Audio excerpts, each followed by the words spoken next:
আজকে তো special butter চিকেনটা করে খাও তো। চল তাহলে বানানো যাক।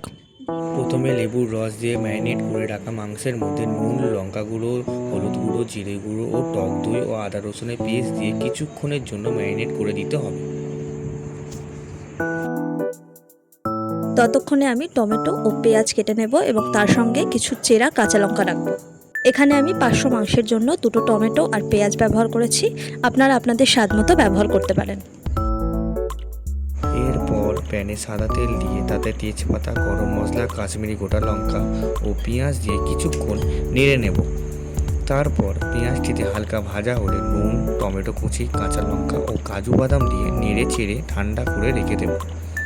তারপর এই মিশ্রণ সঙ্গে ধনেপাতা, টক দই, ধনে গুঁড়ো দিয়ে একটি পেস্ট করে নেব।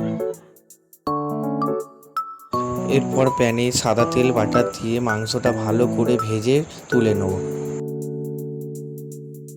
এরপর ওই প্যানে সাদা তেল ও বাটার দিয়ে আগে থেকে তৈরি করে রাখা মিশ্রণ এবং লঙ্কা গুঁড়ো ও নুন দিয়ে কিছুটা নেড়ে চেড়ে একে একে মাংসগুলো দিয়ে একটু ঢেকে রাখতে হবে। কিছুক্ষণ পর ঢাকনা খুলে তাতে fresh cream, butter, kasuri methi ও ধনেপাতা দিয়ে সার্ভ করুন বাটার চিকেন।